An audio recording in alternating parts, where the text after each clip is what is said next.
Pretty good. How are you guys? Not too bad. We're doing good. We were already rolling and recording. If you just want to jump in here, we were already discussing Ravi and a bunch of other stuff. So this will be the point. If you share the show, you tell them to skip all that Yeah. part and go just straight to this, man. Yeah, We just were to saying- this. We were just saying that Ravi is the Army Hammer of Christianity. Army Hammer? What does that mean? You have to look it up. Yeah, you gotta look it up. You It's just got just- to look it up, Daniel. You're a journalist, Daniel. Come on. It's another celebrity with a scandal, but Yeah. he's not in the Christian space. So Yeah, a Oh. sex scandal. Oh, you said Arnie Hammer. I heard Army Hammer, like a hammer that you use in the army. I'm like, is that a Oh. Swiss Army hammer? Like, what are we talking about? Oh yeah. Okay, sorry to throw you off. Go ahead. No worries. We're glad to have you though today, especially just because this story is kind of fresh and your article just came out, right? Yeah, last week. It just came out last week, so we've been kind of paying attention to it for a period of time, and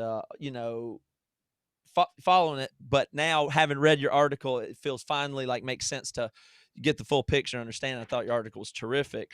And before we talk about that, though, I would like to ask a question about just Christianity today and getting caught up to that, what its history is, Sure. and how you got to be there. Because it seems like to me, in the last 5 years, it's really become a different situation journalistically with Christianity. Like 5 or 6 years ago, there wasn't so much net need for this hard journalism and watchdog stuff. And now, even Christianity Today, which I would have thought was a more conservative place, this and that is like really has a serious job to do these days of watchdogging and reporting and this kind of stuff. And that doesn't seem like it's going to stop. So I'm curious how you've seen that landscape. Or maybe I'm just out of touch, but how you've seen that landscape to develop to where we are today, and how you got involved to this level to be reporting to this detail. Yeah, sure. Christianity Today's definitely had hard news reporting actually from the beginning. Like if you look at so it starts in 1956, and it's Billy Graham's idea that they should be a magazine, and the magazine, his idea is to kind of distinguish between the like fundamentalists who are angry all the time and the people around him who are more interested in evangelism and are willing to work with like Anglicans in the UK and stuff and are not quite as angry about those types of things.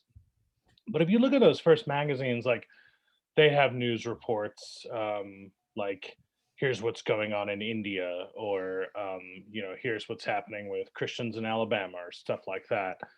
But it does take the magazine does get more involved in kind of investigative stuff at some point. I want to say the 90s. There was actually a couple of things with like relatives of Billy Graham, and that was kind of the line where Christianity Today was like, okay, if we're gonna report on bad stuff happening or happening because of or by people related to Billy Graham, then like that's clear that that's what our commitment is. Mhm. And we're definitely more interested in reporting on people in our tribe, so to speak. Not totally Sure. happy with the language of tribe, but we're definitely Right. more about holding people to account who we think are like on our side or generally part of the larger project of evangelical Christianity. I just started in 2019, so I'm relatively new. Um, the I've been working on the Ravi Zacharias stuff since last August. Mhm. So for a while now, but that's definitely the biggest thing I've done since I started Christianity Today. It just And seems like that thing where you have to, once you go into giving an account, holding people accountable, and doing investigative stuff, then it becomes, I guess, incumbent upon you to do it and do it well, and you can't leave stuff out at that point. You're obligated. So now it seems like tell me if I'm wrong about that, but there's an acceleration of things to investigate over this, and with the information being available on Twitter and the culture moving to where people come forward about more things more often. Or you can't, there's more to investigate, it seems, these days. I do think that people are more willing to come forward.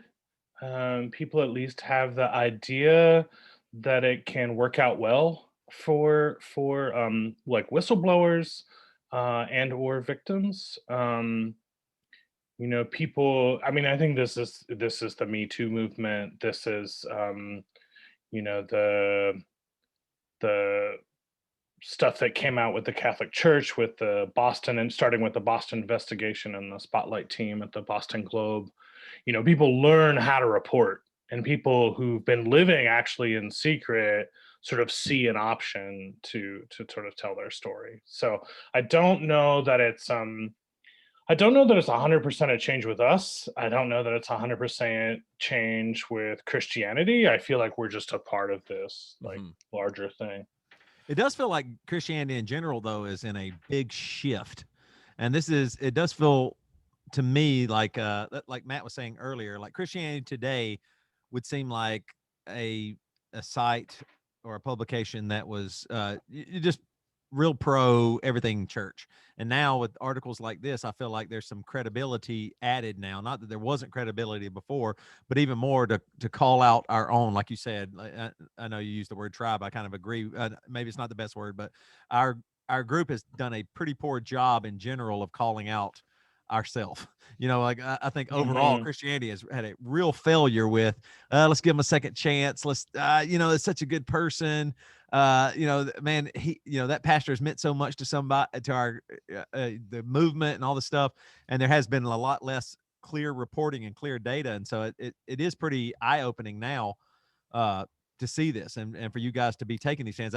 I mean, do you guys, when you do something about like Ravi Zacharias, he passed away, what, in 2019? Is that right? Or May 2020. May 2020?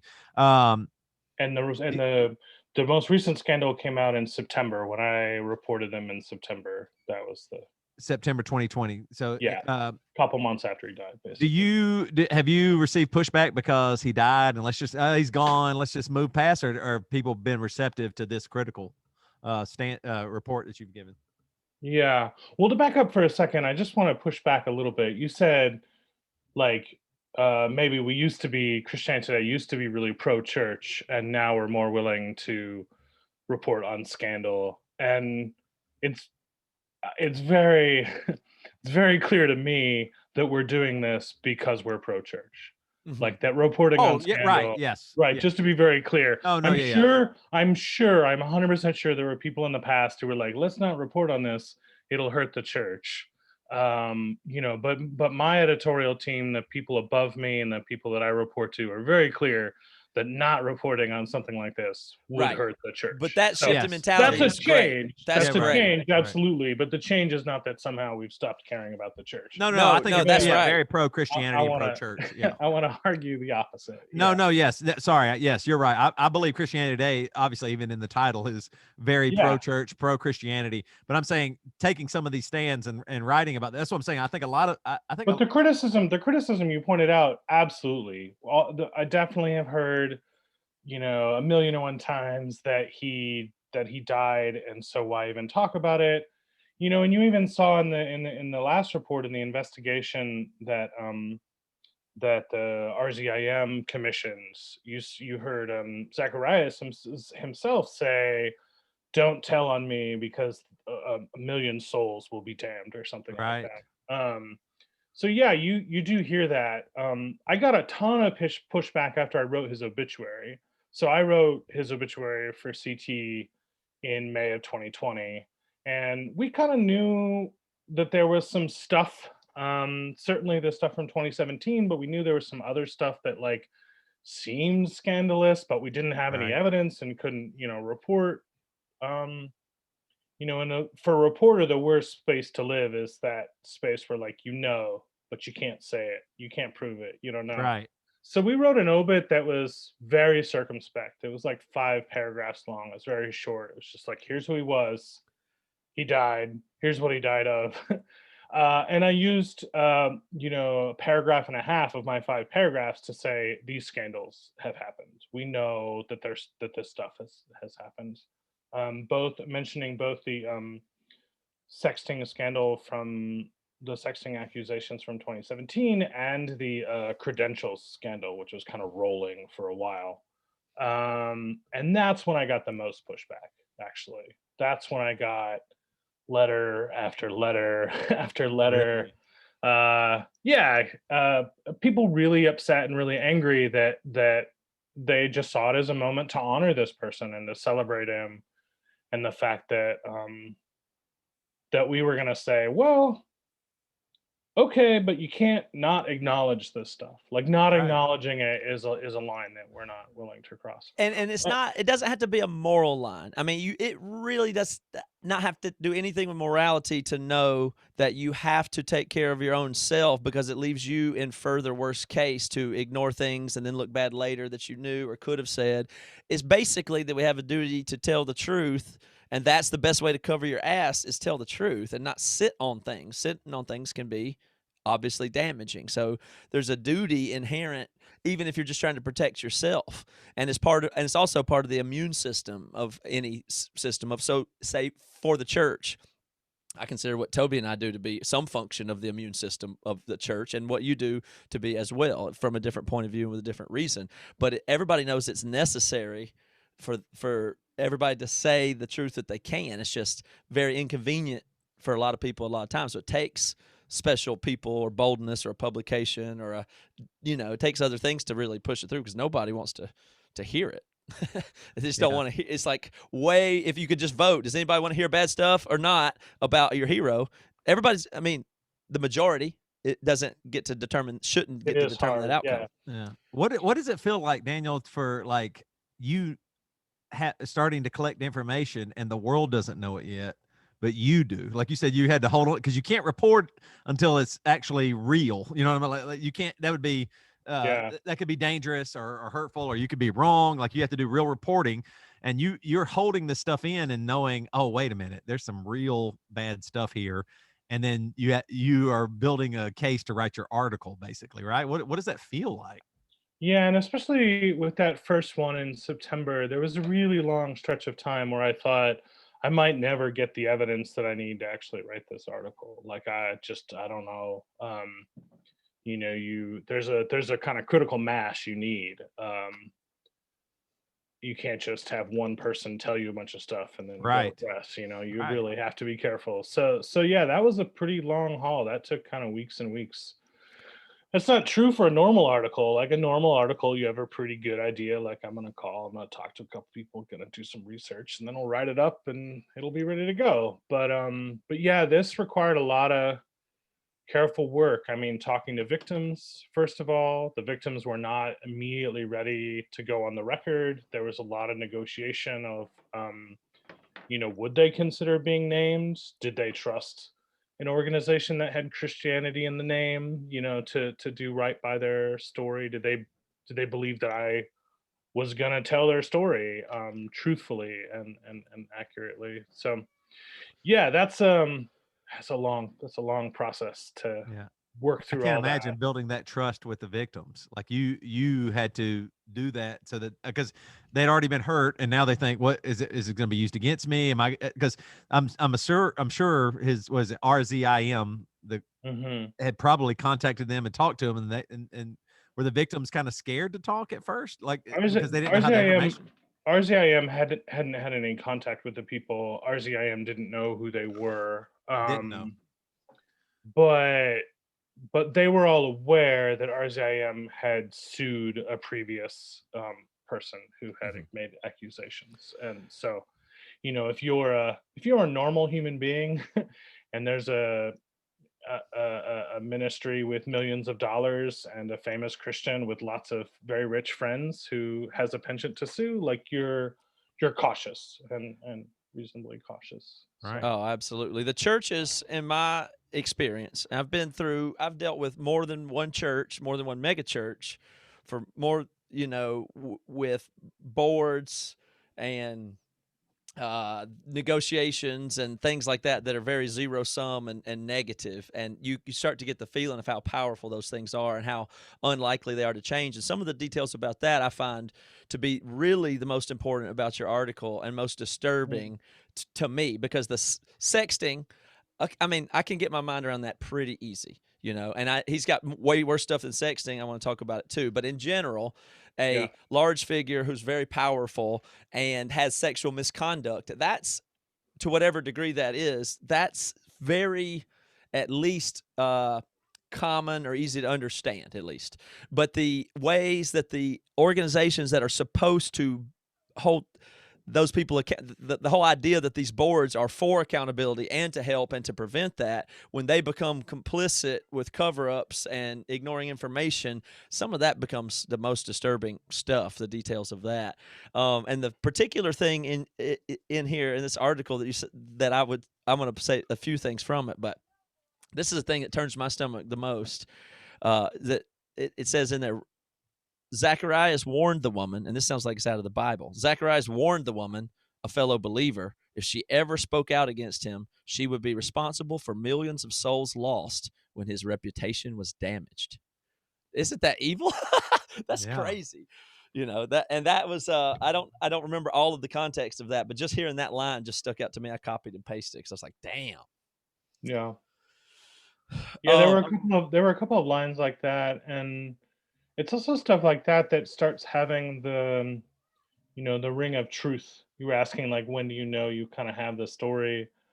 The woman in 2017 had quoted Zacharias as saying, "I deserve this." Like he had this sort of justification that he told her, according to her. The first woman that I talked to who worked at one of the spas in Atlanta quoted that line verbatim from her own experience with Ravi Zacharias. Mm. She said she said, "This feels wrong. This seems wrong. This seems terrible. You're married. You also own this business." Like there's a bunch of layers where the power seems abusive. She didn't quite say it like that, but that was definitely the idea. And he gave this justification. Oh, well, I deserve this. I've given so much to ministry. This should come to me. Um, and then in the report that the independent investigation that came out last week that we reported on, there's another woman that the lawyers there found who has exactly the same line. So you have like over the course of a decade or more, multiple victims who don't know each other, all telling very similar stories, giving very similar details, but then even using like that line, that self justification by the sentence. Yeah. Well, he's so good with words and logic and persuasion. Like that's part of his gig is he's ultra persuasive. That is his ultra skill, and he knows how to use Yeah. I mean, all of those things. I mean, it's a very powerful situation. Not to mention just having money or being able to settle or get NDAs written and stuff like that. And the It's victims astonishing.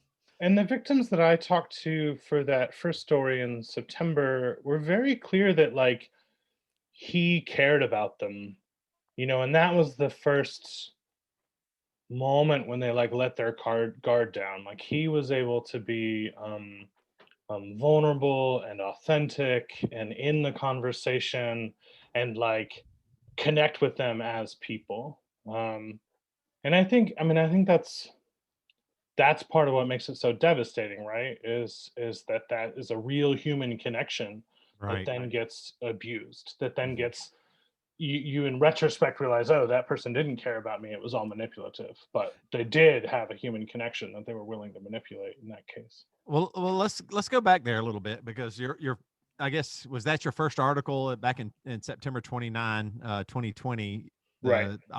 For folks listening, the title of the article is Ravi Zacharias' ministry investigates claims of sexual misconduct at spas, and so he had passed away in May, right? Right. But when did how did you find out? Like, what's the journal? What was your process of you heard some allegations or what did you hear and then start investigating about it? When and how? So I got contacted by um, Steve Boffman in August. And Boffman, for those who don't know, is he sometimes goes online as the banjo atheist. And he's a part-time attorney, part-time student, um, part-time music teacher out in California. And he had been, I think he originally started looking up Ravi to like try and debate him and argue with him over apologetic stuff, Yeah. and then stumbled into or discovered some of the credentials problems, Right. and since then had been writing and had a blog called Ravi Watch, and had been kind of documenting stuff that just wasn't as Yeah. it seemed. So he contacted me in August, and basically said, I have some information. Um, I can put it out there, but everybody just thinks I'm a crazy atheist who is obsessed with Ravi. A Right. friend has convinced me to tell you first. And if you can report the story, maybe people will listen to it. Maybe it'll have a bigger effect. Maybe like it'll have some credibility. And he said pretty frankly, he's like, I don't trust you. I don't expect you to do this. I don't think they'll ever let you report this story. He had talked a lot about the sort of Christian mafia protecting its own. And he basically was just convinced to kind of give it a chance, Yeah. to sort of trust me. And so he told me what he knew, um, and then gave me one contact, um, at the spas in Atlanta, and said, go see if you can do it. And so then I built the story from there. And Steve ended up actually releasing a YouTube video a couple weeks later. I wasn't fast enough for him. But I, yeah, started calling everybody I could. I started the first thing I thought I was just going to try and report that he owned spas, because even that was a surprise to me. Yeah. I don't know other major Christian ministers who own spas. Right.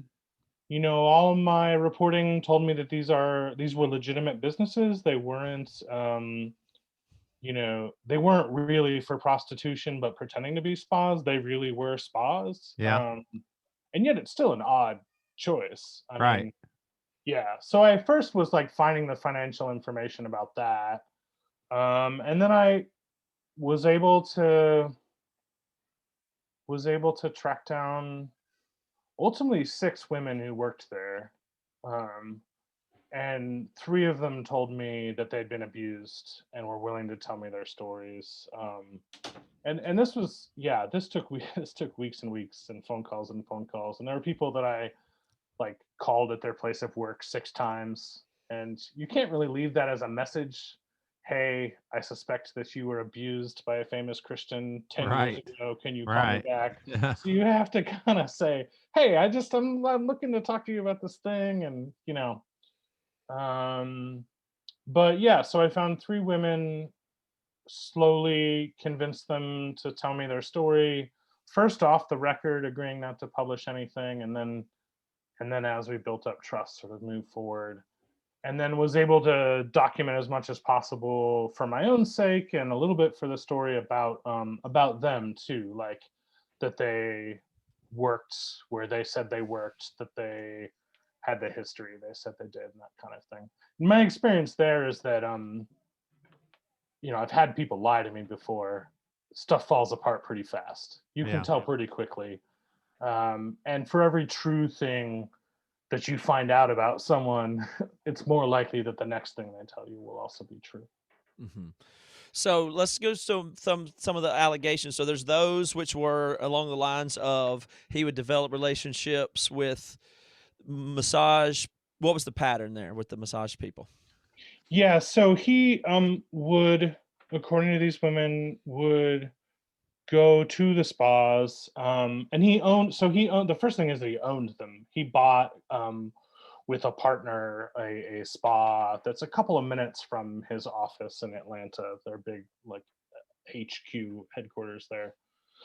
So they also worked for him, though he wasn't involved in like the day-to-day management. But yeah, he would get a massage.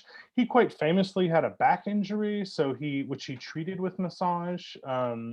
So that was sort of very well known. And then the story that they all told me is that he would um, start relating to them very personally, build up a relationship with them, sort of see them regularly, and then start pushing lines. First, taking the cloth off of him, so exposing himself, being erect in front of them. Sorry for people who didn't No expect problem. that word, but we've been talking about it for a while Oh at yeah, this yeah, no, We point. no, usually use very good. boner, but it's okay. Yeah, Yeah, in this case, I want to be a little more technical. yeah.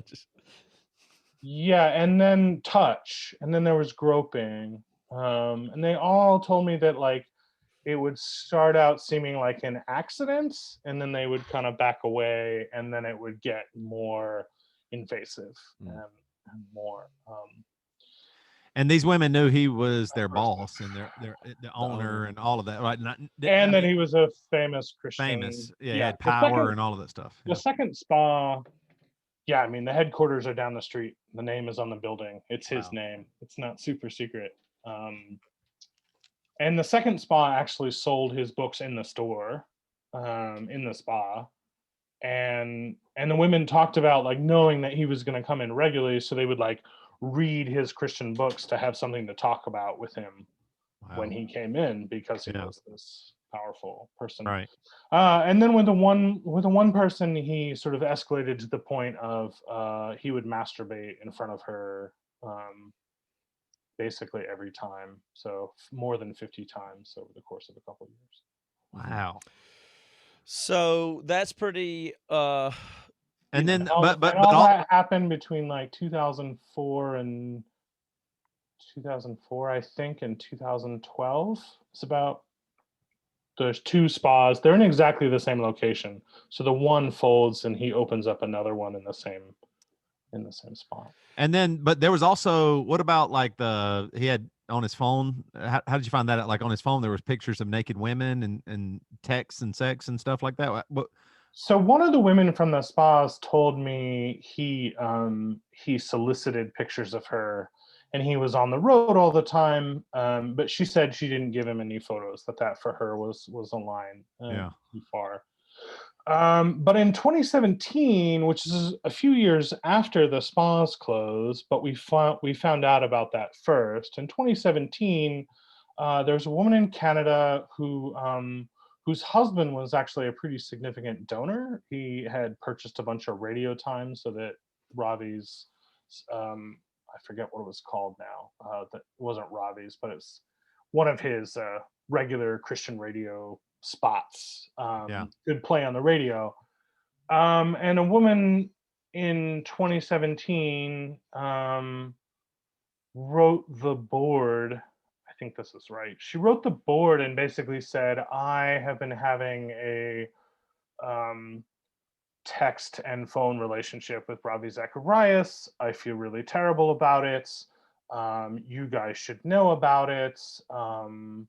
Like this is a problem. And so those were the first sexting allegations that came out were in 2017. And she said that he had, originally started talking to her about her problems, her history of sexual abuse.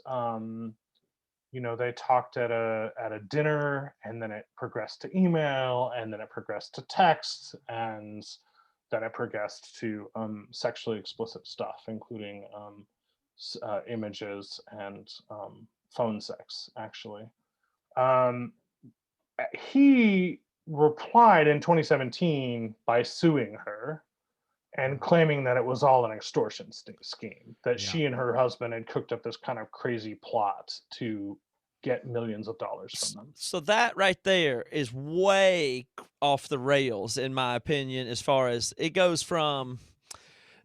Again, I can understand how people get involved or power is used and that you get into a sexting thing. That I could kind of understand how that happens. But once the person tries to say something about that or come into the picture and make that known, the response from the board and the whole organization to sue that person seems insane. Like that seems so like from his point of view, at least, like the board was Yeah. giving him the benefit of the doubt. I understand they Yeah. shouldn't have, but he had to at that point do something much, much worse than send or ask somebody for a nude pic. That's bad to do. But to try to sue somebody to tarnish them and directly lie to your board and persuade them to do that and go along with that, that is outrageously wrong thing to do. Like that is, to cover yourself, and what he must have seen is millions of souls on the line. I do unfortunately have to destroy this one woman. That's the only calculation that one could make at that time, and I'm sure he wanted to shield the board from that burden. He said, it says that he, and these things are often so weird, like they hide in plain sight. This is the theme that I noticed with not just Ravi, but the pastor's things are, they seem to really hide in plain sight a lot. He was always talking about the importance of physical safeguards to protect my integrity. I'm getting this from your article. The importance of physical safeguards to protect my integrity. That he was the architect of those physical safeguards himself, and he knew how to elude them. But he was the one always talking about how you needed all that kind of stuff, but he therefore could get around all Yeah, that and kind of. he talked in that sense. When the allegations in 2017 came out, one of his public defenses was, "Oh well, I follow the Billy Graham rule, so it couldn't even possibly be true because I'm never alone with a woman who's not my wife or I'm not related to." It turns out that just wasn't true, and everybody knew that wasn't true. And I think there are lots of really good reasons to debate the wisdom of the Billy Graham rule. There are definitely like some very, very sharp criticisms of the Billy Graham rule. But the thing that stuck out to me was that he claimed this, and everyone around him knew it was false. He met alone with women in his office. He left his office to go to massage therapy. No one thought there was someone else in the room with the massage therapist. Like everyone Right. knew. So it ended up That's being just like, I follow the Billy Graham rule, except in my private life right. or in my working life, or I don't know. I don't even know. Yeah. I should be clear though. I may have misspoke earlier. The board didn't sue the accuser. Um, Ravi hired lawyers for himself, so it Okay. was a sort of separate thing. Oh, okay. It's a technicality, but What is the becomes board's response Yeah. to that? Because they did reach becomes her important. directly. The board, at the time, told everybody, we investigated, we looked into it, there's nothing there, you don't need to know anymore. He did exchange emails, they said, but and he probably shouldn't have. They put himself in a bad situation, but nothing happened. But the more the more you look at it, the more it seems that that's just not true. Like they basically said, "Did you do anything?" And he said, "No." And they said, "All right then, we're fine." I mean, I think there was a very high level of trust. There at some point was a binder of evidence, um, but from what I can tell from the 2017 scandal that the board looked at, but from what I can tell, the binder was selected evidence. No one just took his phones and looked at them. They allowed someone to say, "Here are the emails you should look at." And then it's not clear to me who looked at the evidence, but it wasn't the whole board. There was like specific people selected to look at the evidence. In this latest investigation, one of the things the lawyer, the independent investigator, found was that even just a brief look at his phones that he had at the time, and he had multiple phones and multiple email addresses, would have turned up a bunch of photos of massage therapists, um, actually around the world, both in the U.S. and in Asia. Yeah, there So was Thailand and they Malaysia just are on didn't the look. list there. Yeah, in India, which he's from India originally. I don't know. And then also all these allegations are pretty horrific, but there is a rape allegation as well. Which comes out in the investigative report. So I don't know. I don't know that firsthand. I know that from the investigative report. It seems that at some point he started using ministry funds from a sort of special category for humanitarian aid and directing it to pay for stuff for massage therapists in Thailand and maybe India, um, and like starting to pay rent for people, paying for people to go to school. And one of the women says that Zacharias started paying for stuff with ministry funds and then demanding sex from her in exchange for, you know, paying for everything in her life. And she describes that as rape. She used Um, the word required. Sex was required for sex that. was required. Yeah. Mhm. Yeah. Now, how about this one of the board? So the board didn't hire the lawyer or whatever, but it says here that the at first RZIM hired the firm of one of the lawyers who sued the people that they sued. I don't know if you're saying their name or not, but several people inside the ministry said Vice President Abdu Murray suggested enlisting a rough ex-cop to track down the accusers and uncover information the ministry could use to discredit them. Yeah, so in 2017, they definitely treat the accusations as an attack. I think they talk about it clearly as a spiritual attack. They see it as people who are, opposed to the gospel going after RZIM through Ravi Zacharias. So and then they sue. Um, the suit gets settled. There's an NDA signed, a non-disclosure agreement. As far as I can tell, like stuff has gone away. They've taken care of it. Um, so then after the report in 2020 comes out with the spa allegations, the first response is to treat this again as an attack. We thought we were done with this, but no, look, there's still people that hate Jesus and hate the gospel. And it's weird Satan's that still after Christianity us. today, yeah, Yeah. absolutely. No, and I know that like they had prayer meetings where they prayed against satanic powers, and the attacks that were coming. So yeah, so the first response to the allegations from the spa was not, man, we got to look into that. That sounds serious. Maybe these women are telling the truth. The first response was, we're being attacked. Um, we need to defend ourselves. And at least one vice president said, well, these guys helped defend Zacharias 3 years ago. Let's get them again. Um, But a rough ex-cop private investigator to discredit them. That's what I mean. First of all, we pray. That's the first thing. But after that, rough ex-cops.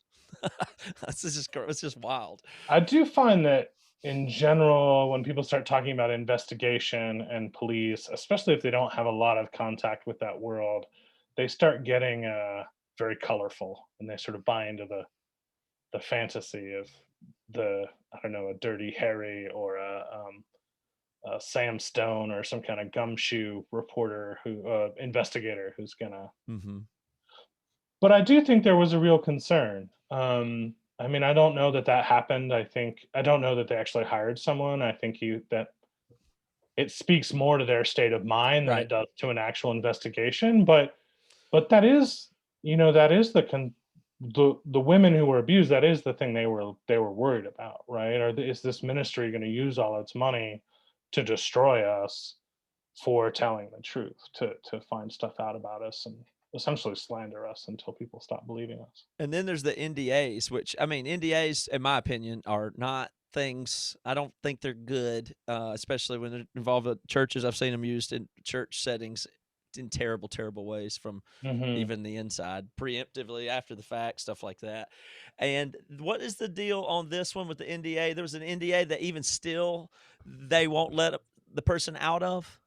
So the woman who brought up the claims in 2017 is still bound by an NDA, which is held by the Zacharias estate, which is currently managed by Ravi Zacharias's widow, Margie, who has refused to lift it, even temporarily.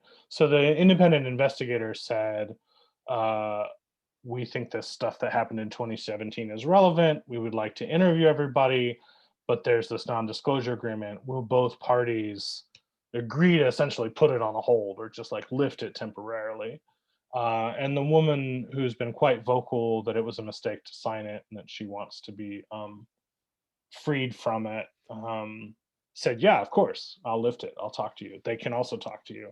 What happens if you break But an the estate said NDA like no. that, though? You just have to give back the money they gave you or something? No, you can get sued. I mean, it Sued depends on again. what the term says, but, like, you're violating the terms of a contract pretty clearly, and yeah. So she received money to not tell her side of the story, Yeah, and so she's very worried that I mean, because they could sue her. Even if she's telling the truth, they could sue her and take everything potentially. potentially, yeah. Yeah. Yeah. That's well, I guess that's how those NDAs work. That's why you shouldn't sign one. I don't know. I mean, I but mean, I don't know what you can do about I'm it. not a fan of NDA, and as a journalist, for me, it's like you tell the truth beginning Right. to end. Like, that's a pretty important commitment.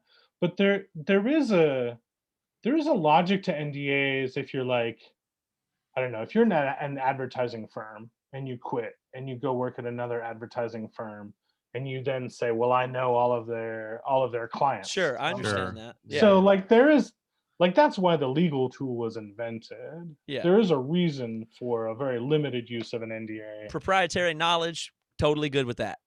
but now it's being used Right. for, and I was able to see at the one of the contractual language they gave to one of their employees, who decided not to sign it as he was being forced out for partly for talking to me.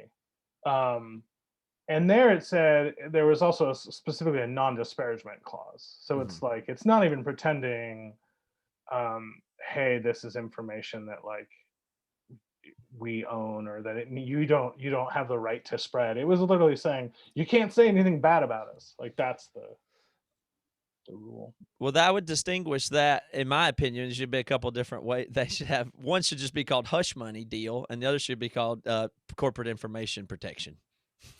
But it's hush money. I mean, that's non-disparagement. And okay, I mean, but Yeah. and I don't blame the person for signing. I really don't, because if you are in the situation where you that's happened to you and you can get into a negotiation, you're not those negotiations never go where you get what you want. It's always some really horrible, murky middle that the parties in a zero sum exchange wind up at, and that's just how stuff can go. And But they felt at the time, and I think it's clear that this didn't work out, but they felt at the time that they weren't interested in publicity.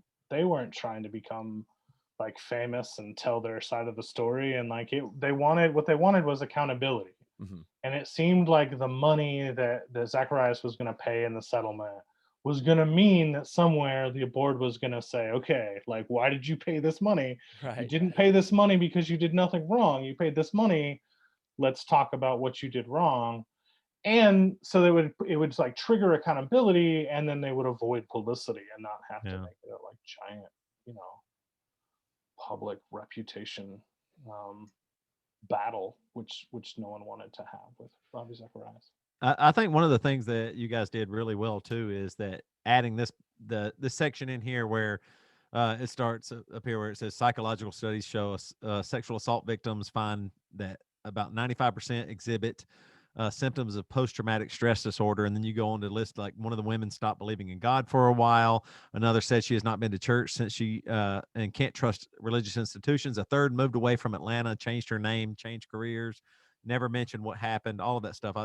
I think the after effects is really important here. The trauma that these ladies went through. This man that seemingly is uh, Christian, good, beloved, changing lives for the better, doing all this stuff, is abusing these individuals. Like they had to fight against the global aspect of this guy's personality and reach, that he's helping so many people, but to them, he was their abuser. And I think that's really important that you guys put that in there. I thought that was uh, really great that you guys did that. But how hard was it for you?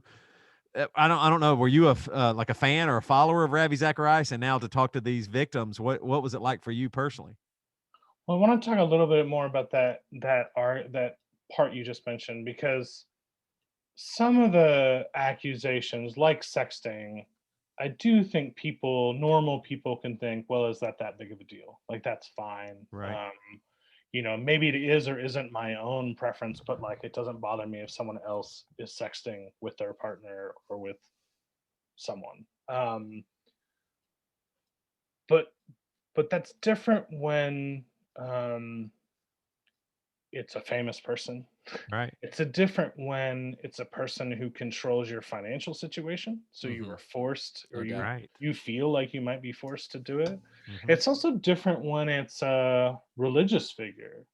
All of these women, like, originally thought, one of their first thought the women that I talked to, one of their first thoughts was, "I must be so bad that I caused this great man who's honored, who's praised, who is celebrated all over the world for his holiness, and who seems, carries himself in this way too. I did something to make him be gross, to make Right. him be perverted." And so they took the shame, they took Mm. the guilt and the shame of his acts on themselves. And it wasn't until a lot of time and a lot of therapy, and a lot of distance and growth too, to be able to say, wait a minute, I was I didn't do that. That was done to me. So I think that that dynamic really, really has to be, um, paid attention to.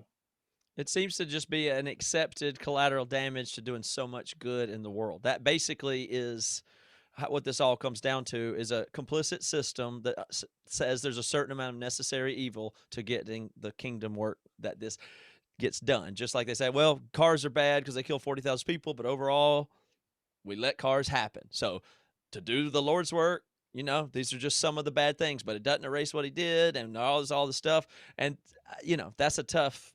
If you look at that argument soberly, it's tough when there's individuals involved. But Oh, 100%. but that seems to be the overall calculus. I'm not saying anybody said that explicitly. I'm sure they all Right. hit it from their own minds, but in their own hearts, that's that's the deal that everybody kind of understands with a certain things are like that. You just go, well, I'm sure it's not that great, but at least this and that outweighs that. So there's always that, Yeah. you know. So what Max will happen to Baker the ministries Hitch though? Max Baker Hitch, who's one of the apologists who talked to me, from within the ministry, he's in the UK. He said, "I don't think anyone thought consciously Ravi's reputation is more important than victims of sexual abuse, but that's absolutely how people acted." Yeah, but that's just how Right. we all do that though. I mean, we do it as groups and everything. It's just it's Well, a, that's you, what I if was, you that. all you need is plausible deniability and the benefit of the doubt culture, and it's on. That's the way it Well, is. that's what I was going to say. Like, I mean, I followed him. I thought he would. Oh man, you would see the videos. I was talking earlier before you came on, Daniel, about like when I first started seeing more about Ravi. Some friends told me about him, and then there were some books, and I was like, I'll check this out. And Christian apologist. And then it was kind of like the Ben Shapiro thing where Ravi destroys atheists, or this and that, and you go, oh man, this guy really is. And so you start giving him the benefit of the doubt because you think he's doing the Lord's work. What was it? That's what I was going to say. Were you like Right. a That's fan of what his, or pro him? And then what was it like for you hearing all this stuff about him behind the scenes? Yeah, he was never one of my guys. I knew who he was, of Yeah. course. I had listened to him a couple of times, but I wasn't ever a Ravi Zacharias, devotee. More of a Osteen guy. I Yeah. certain I certainly couldn't have, mapped out the, org chart for RZIM. That came later. That took a lot of reporting. Yeah, I don't know. I mean, um I really like philosophy. I studied philosophy as in undergrad. I did history later on in grad school, but I really like philosophy. But for me, philosophy and journalism are both really about opening up exploration. Like, it's good to have questions. Yeah. And even the best apologetics feels to me like it often has this element of like, and now we did it. It's done. And it's Right. like, I don't know. I mean, if it's a good question, there are bad questions. But if it's a good question, I feel like it will generate more stuff, and it's worth revisiting and it's worth talking about. Um, so I don't know. I haven't done a lot of apologetics. I don't go too far into that. Yeah. I'm It, more likely to go towards the philosophical, side of things, read some Wittgenstein or something. I mean, he was somebody that I really thought, I was like, wow, it's an interesting guy. And like you said, Matt, you were saying earlier, he's just, I mean, he's very persuasive. Very I mean, winsome, yeah, told yeah. stories, Interesting, really, interesting looking guy, just really an old, empathized. right, right. All of Yeah, those things. And so for me, when I started had a hearing about personal the, story that was interesting coming from India. Yeah. right. And then what was, I mean, we can go into this just real quickly, but so the first time I started thinking, wait, what does this mean? Was that he was saying, it was Dr. Zacharias, but then that was an honorary degree, but there was some labeling that they had to start changing. And I was like, why would he do that? That seems a little bit bizarre. Even that first little bit of information Hmm. that came out about him, that is when I started changing my mind, going, wait a minute, that does seem a little bit strange that you got an honorary doctorate from somewhere. And I mean, so he was using more and more credentials that weren't even true to get more position in Christianity, or what there? Yeah, I mean, sort of grabbing credibility and inflating credentials. Right. Yeah, which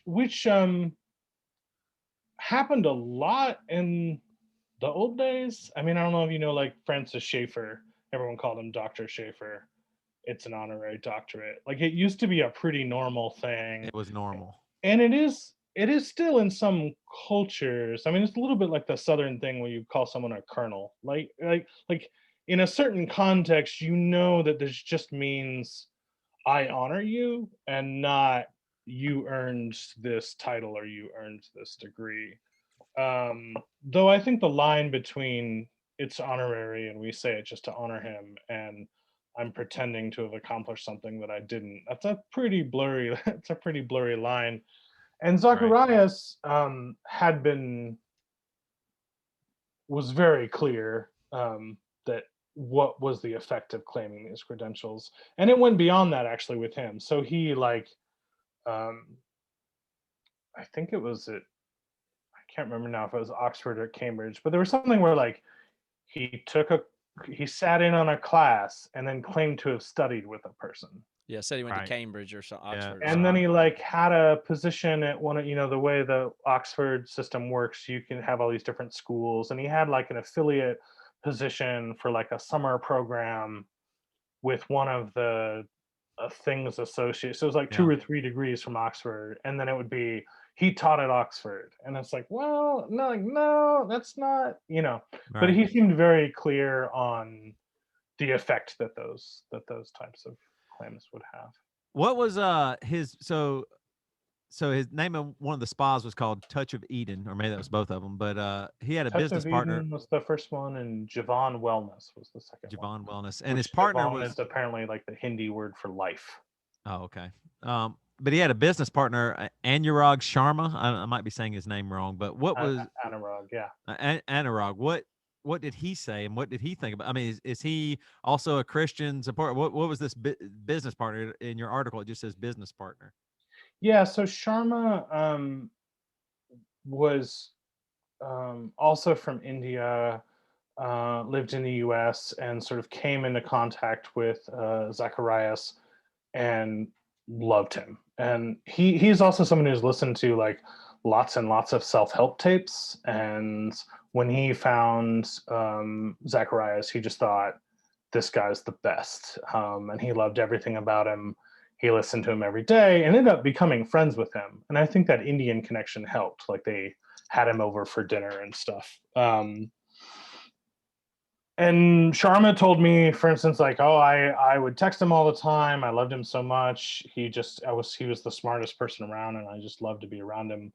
He'd even like volunteer to drive him to the airport and stuff just to get time to be around him. So when Zacharias, from what I can tell, when Zacharias was like, I want to start a spa, he was someone who could help put up the money. I see. But he And so he told me, he's like, I don't know anything about spas, but here's $50,000. Like I'll help. He said I was on cloud nine. I just wanted to be around him and I would do anything. Wow. Which there's two elements there that I think are really worth calling attention to. One is that Zacharias seems like he really curried those types of relationships. The people around him, from everything I can tell, were not people who could call him on stuff. Were not people who would say, "Hey, everybody else thinks you're the best ever, but like I know the real you," or one of those types of, that kind of friend who's like, "Other people think you're a genius, but I also know you're stupid." Right, right. He tended to curry those types of relationships. Because that way he could just remain hidden. Would it? Even Go ahead. And maybe he was just always manipulative. He's manipulating men for that kind of support and protection. He's manipulating women for sex, but it's the same in some ways. It's the same, treating people yeah. the same way in both cases. And so like the whole organization, his family, wife, business partner, all of them are kind of claiming they didn't know much. They're saying they didn't know he was doing these things. The business partner found out at some point and has apologized, to as many people as he's been able to find, and has said things like, "I don't know why I didn't stop it sooner." It's a little hard to tell exactly what he knew when, but he feels a lot of responsibility and feels like he should have known. Um, but no, the ministry, everyone's saying they didn't know. Everyone's saying they had no reason to suspect,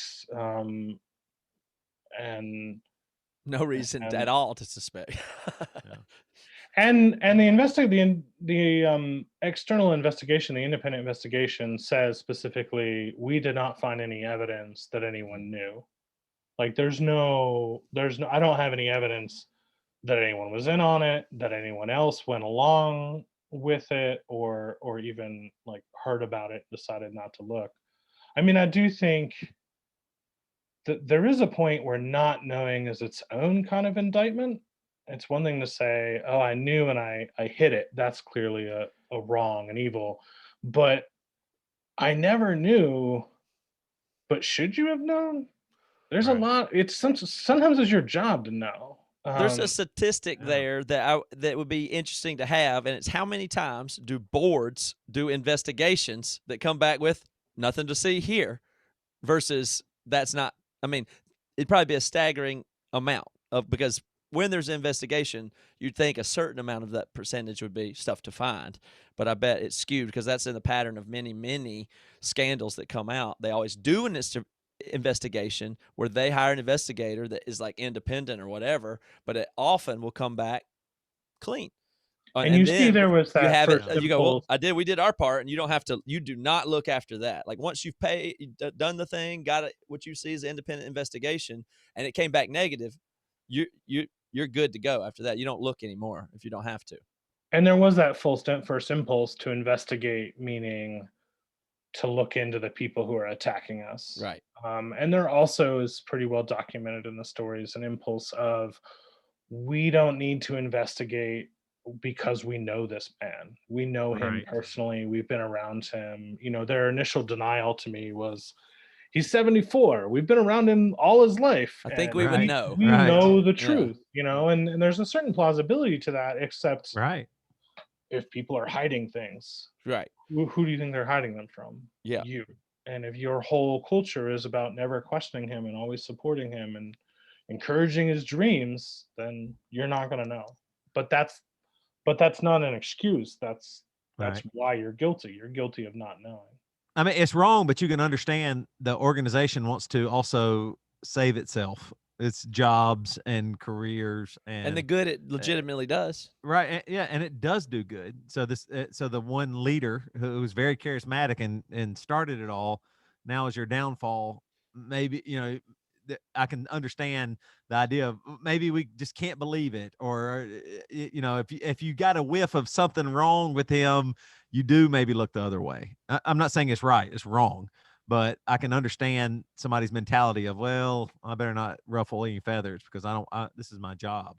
What You will know what I happen mean? to the And ministries? Yeah. the CEO currently, after he passed away, is also his daughter. So that No. adds a Right. certain layer of, like, a daughter having to investigate the sexual abuse of her father. Yeah, right. Is this organization, is it going to last? I mean, was it, it's RZIM? Yeah, But Ravi Zacharias International Ministries. is it going to keep We'll going or? we'll see. We'll see. They so the it's international. There's like 16 international offices. Might be 15. I don't remember the exact number. I suspect some of them are going to split. The UK board, which is probably the most significant, prestigious one with people who really do teach at Oxford. They've already announced, they've already voted, and they're out. They're going to separate and rename themselves and disown Ravi Zacharias and be something completely separate. I suspect other international boards will do the same. Um, and then I know they've brought in a consulting firm to look at like management structure and office culture, and probably will do a rebranding as well. Pretty early on after that September report, they started talking about like the possibility of changing the name and making some kind of adjustments. But whether that means it'll be, it was the world's largest apologetics ministry. Will it be just a small apologetics ministry, or will it cease to exist? I think it might be, 10 people in a giant office in Atlanta, um, but that remains to be seen.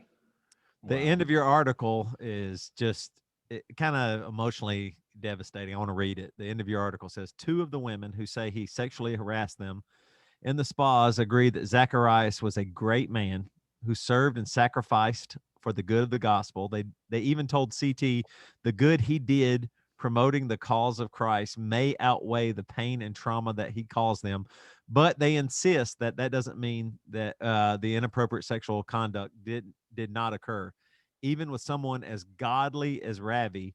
One said you can still be battling with the devil, and that's how you ended the article Mhm. there. And I was thinking, just they these women are the good people. Like they actually are forgiving.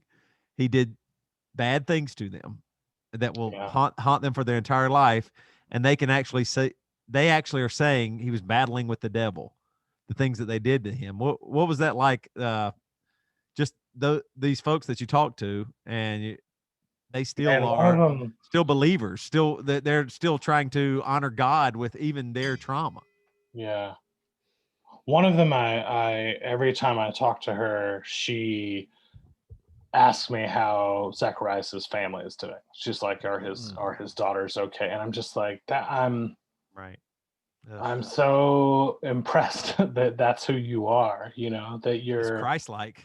you're trying to think about, yeah, and you pain in the world hurts you.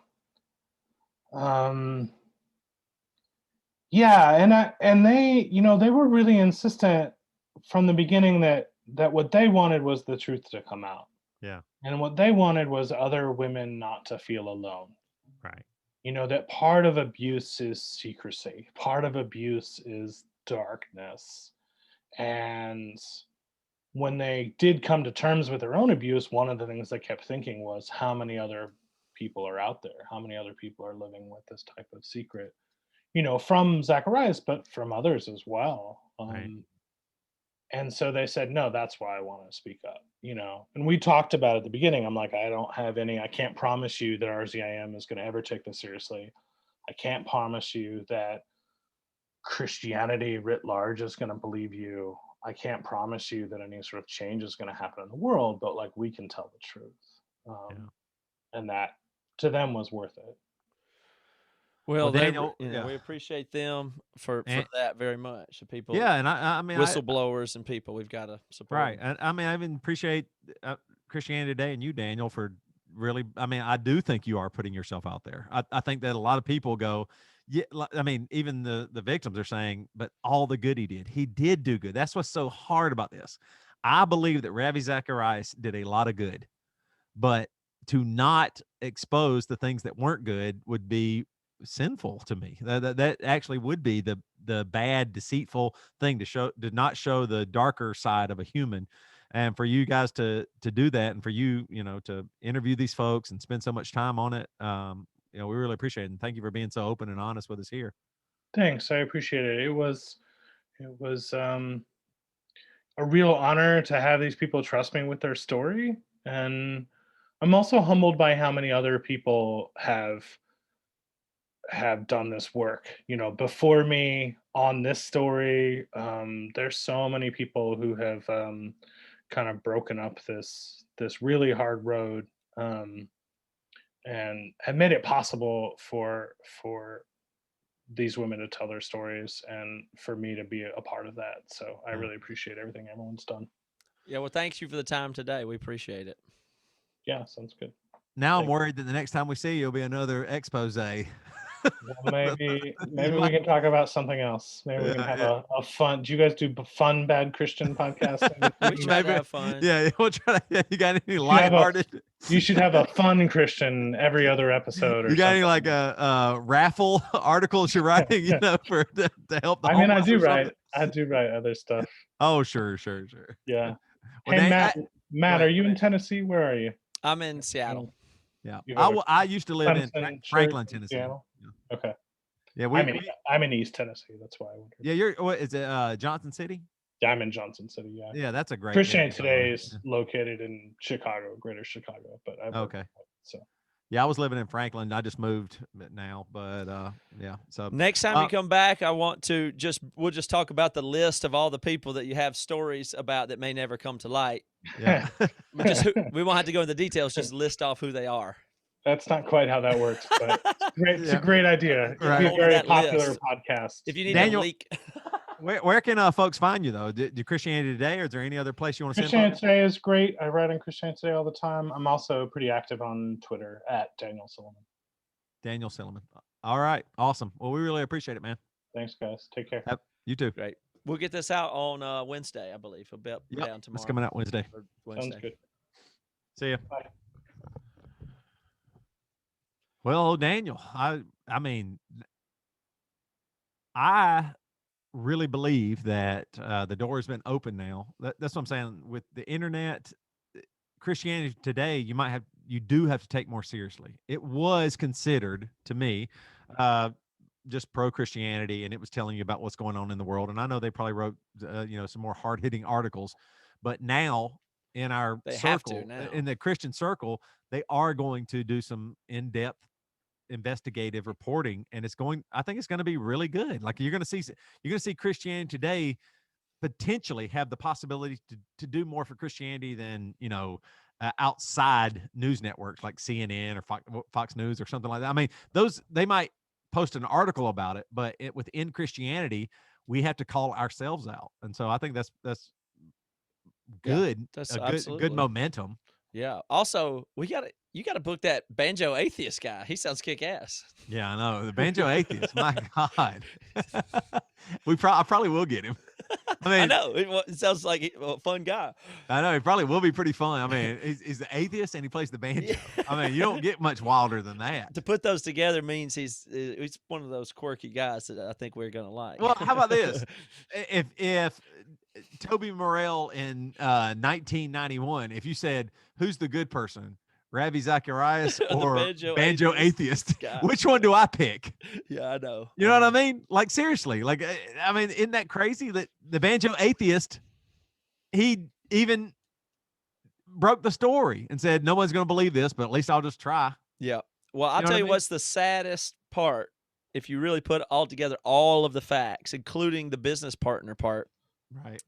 That's very sad because that's the guy that Ravi went to, liked, obviously his friend, the board is his friends, these people in his life. And if none of them knew that, and he knew exactly what he would do, and he would speak to those women and those people, he knew everything, and nobody else really knew who the guy was. So Right. he lived the whole time, okay, doing good. Give him all not him, but give credit to God for all the things that his ministry accomplished. But that man wasn't known by anybody while he was here. Right. That's right. What's crazy. And really crazy that he could articulate and speak. And I'll say it again. If she ever spoke out against him, she would be responsible for millions of souls Right. lost when his reputation was damaged. Now, he died before all that happened. Right. And then it did happen. And so, according to Ravi, millions of souls have been lost. Right. It did happen. And his opinion is that millions of souls have been lost. Manipulation. Yeah, that's what. But I'm saying I think he believed that would have been required. So I'm saying that man's Maybe. mental state is very sad to me because he must have believed that or been, you know what I mean? Like either way you want to slice it, he was all in on it or he's that cynical, manipulative, but nobody else knew. And he was worried about that, for a reason. And it did happen, even though he's gone and he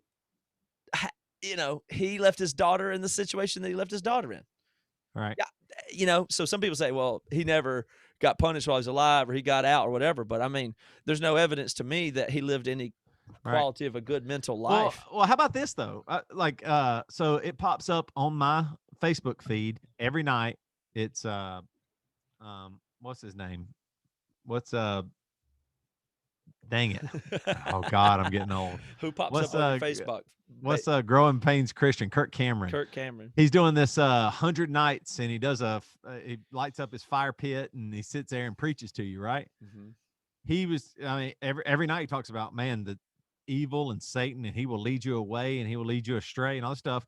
Why won't all those people come out right now and tell you that Ravi Zacharias is burning in a lake of fire in hell?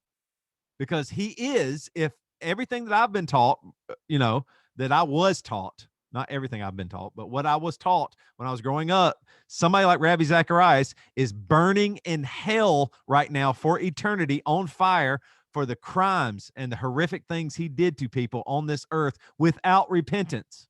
Because of the woe to you, Right? I mean, just Kirk Cameron 2 nights ago was saying that Satan will lead you astray, and if you don't get right with God, you know what will happen. I mean, Kirk Cameron, hero for Christ and all that stuff. So from his view, Ravi's in hell. Why is he telling you about you being worried about going to hell? Why wouldn't he say some of these big famous people like, yeah, they're burning in hell right now. Ravi Zacharias is burning in hell. Right. Yeah. Ravi Zacharias is burning in hell. That's why you really need to listen forever. To me. Yeah, it happened to Ravi. Right? So let me use this as an illustration to you. Right. Yeah. I mean, that's what I'm saying. Like, what's the use of the illustration of hell without actually saying, oh, look, let me give you an example. It's just an illustration. It's just something you say, or here's an example. And so that's what, I mean, let's make some bad Christian t-shirts that say Ravi Zacharias is burning in hell. Well, I mean, I think else it's not true, which I'm okay with. I'm really okay with saying let's move on from this hell burning thing. But if not, if people aren't going to move, if like family members and people and people on Facebook aren't moving away from hell, well, they need to be wearing a Ravi Zacharias is burning in hell t-shirt as a warning to save more souls, or else they don't care about souls. Hyper-functional for their soul saving. Ravi Zacharias did so much for the kingdom. Unfortunately, he didn't get to go in the promised land, just like Moses, right? He's in hell burning right now. As soon as he died, he is burning. His flesh is burning. He's screaming. He's in agony because of the sin that he did here. And and God says he deserves it. So who am I to say? God says he deserves it, not me. I don't think Ravi Zacharias should burn forever. Maybe I'm too nice of a guy. Or perhaps you could use a different interpretation of hell and understand that his mental state that he must have left in, or spending eternity knowing what he's left his daughter with, that maybe that's a metaphor, maybe that could be conceived of as hellish, that's an alternative. I'm the bad guy mindset. If I say, if I make a t-shirt, Ravi Zacharias is burning in hell. The bad guy. I'm the bad guy. Okay, I think maybe not. Yeah. Let's start with him at least, maybe first. I mean, he's burning in hell. That's what how many Christians out there say people go to hell for doing horrible sin? He did horrible sin, did not repent. Yeah. Unrepentant. I mean, they found. They would say though maybe he repented to somebody, or he repented to God, or whatever. Though, why did he still have all those pictures on his phone then, Matt? They found him after he's dead. Yeah. So I mean, that's between him and God. But and he didn't die suddenly either. But if he ain't in hell, you probably don't need to worry about it. If Ravi Zacharias isn't in hell, then anyone listening, your kids right now, don't need to worry about it probably either, right? Yeah. Don't tell them they might tell your kids about it. Don't tell them. Don't give them a threat of hell. Lay Don't off that tell your shit. kids unrepentant sin will cast them into hell. At Right. least, No. Or tell them, yeah, look at Ravi Zacharias. He's burning right now. He Yeah. is burnt. You know, you and I, we're going to go get a coffee at Starbucks. Ravi Zacharias at this moment is burning on fire with worms in his body, eating his flesh.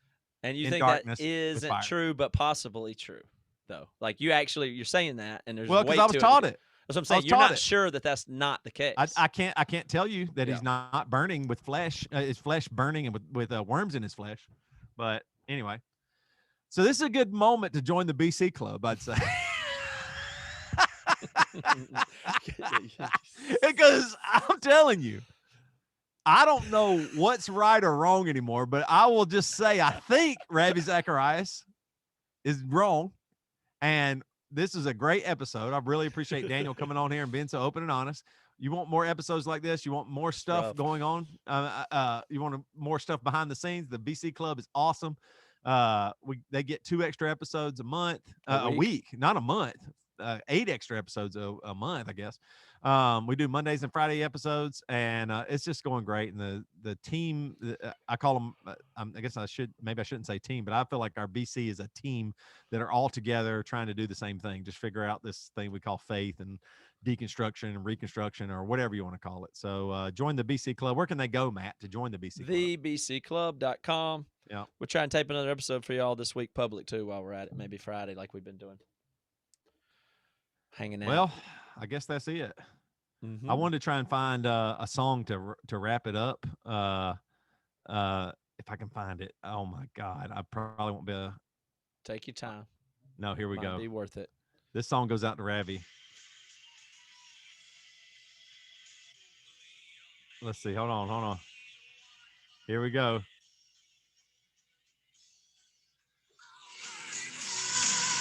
Twisted Sister, Burn in Hell.